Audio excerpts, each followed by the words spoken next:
Thank you for your loving presence.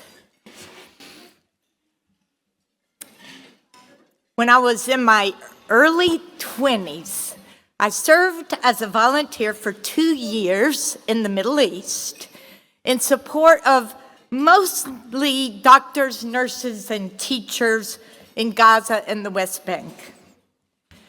At the end of those 2 years, I found myself at a crossroad. On the one hand, family and friends were saying, "Come home." On the other hand, my friends there were saying, "Stay for a 3rd year." I was terrified of making a wrong choice. So I visited Dr. Lindsay, the oldest and wisest person I knew at the time. Decades earlier, Dr. Lindsay had literally run into the line of fire to rescue a stranded child. One of his legs had been blown off. He used to, sometimes during our meetings, if his artificial limb was bothering him, he used to remove it and stand it up in the corner. That got my attention. Anyway, I shared with Dr. Lindsay my dilemma of whether to stay or go. I remember to this day, obviously, what he said. He said, "If you go home to your family and friends, you will be a blessing. And if you stay here, you will be a blessing. The possibilities for offering your life are endless. You do not need to be so afraid of getting the where and how wrong. What matters is your desire to offer your life." By the way, I did stay a 3rd year and fell in love with the person I've been married to for the past 43 years. Talk about a blessing. I have long since come to believe that all of us were created to offer our lives as transmitters of love. Many languish over the where and the how. For those parenting small children, the where and the how is staring you in the face, literally, often during the middle of the night. But for most life stages, I suggest finding a need that breaks your heart and a way to serve that brings you joy. Both heartbreak and joy are essential in offering our lives. Don't wait until you're 100% sure you've found just the right way to get involved and offer your life. And don't wait until you've gotten your life all put together. Our limitations and losses, as well as our gifts and assets and money, are needed in the transmission of love. We currently have 81 recovery cafes and will add 15 new groups on November 6th, bringing the total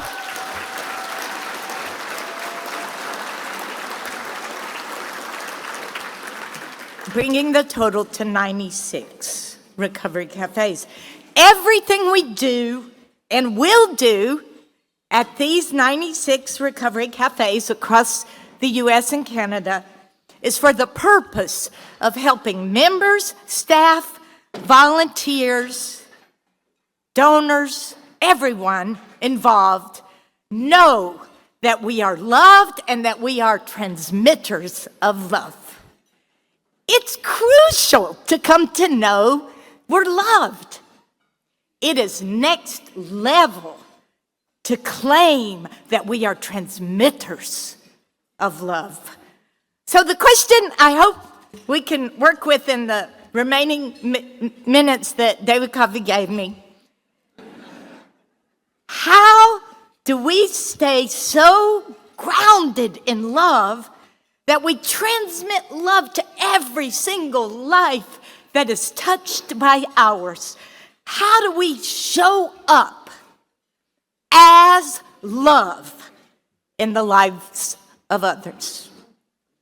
I'd like to offer 5 very brief reminders that will not be new to any of you transmitters.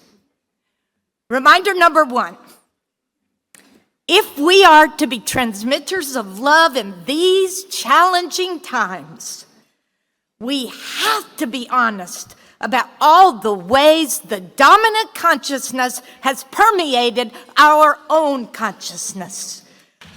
When I refer to the dominant consciousness, I'm not referring to the policies of any one political party.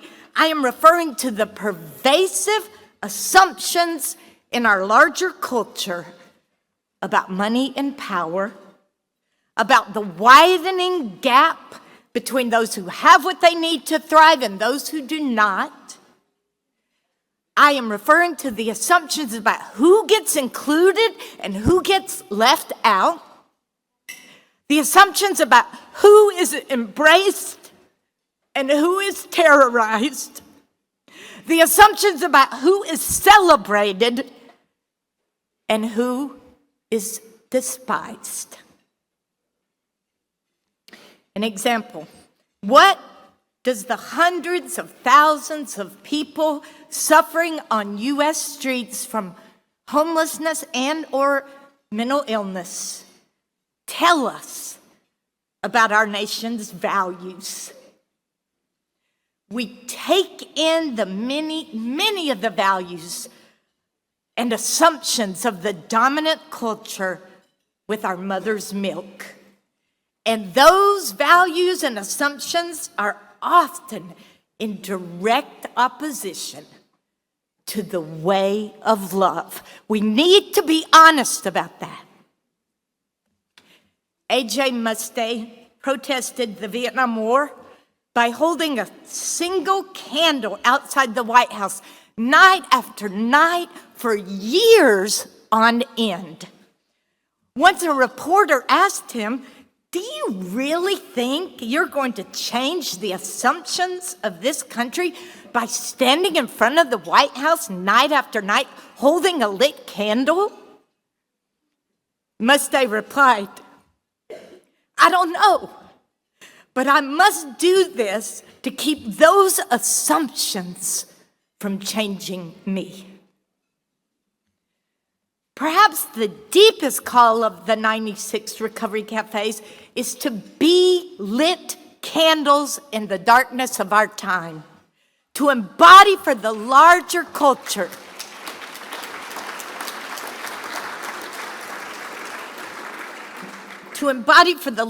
divisive culture what it looks like when a group of individuals live like we belong to each other. Because we do. Secondly, if we are to be transmitters of love, we must stay committed to whatever practices keep us connected to the power of love at the core of our being. For some, that is a daily prayer or meditation practice. Others find in uncertain times like these, we need more silence and less news. As overwhelmed and powerless as some feel right now, we must find ways to stay connected to what Martin Luther King Jr. called love force, which is, of course, within every single one of us. All of our efforts will be limited in their power to heal and transform unless they emerge from that love force. As Martin Luther King Jr. reminded us, hatred cannot drive out the darkness. Only love can do that. Another thing we must do if we are to be transmitters of love is stay grounded in authentic community. We can't live this rigorous way of love as lone rangers. We all need at least one place where we can lay bare our struggles, our losses, and our joys. This is the power of our recovery circles, which are at the heart of all recovery cafes. A bewildered, blurry-eyed newcomer to my recovery circle asked, "How do I even begin this recovery journey when every morning for the past 20 years I've met my dealer at 9 a.m.?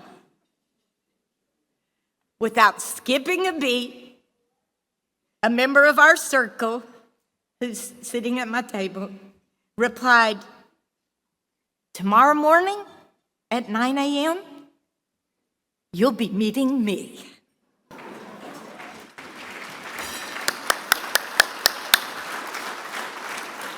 Which brings me to the fourth reminder.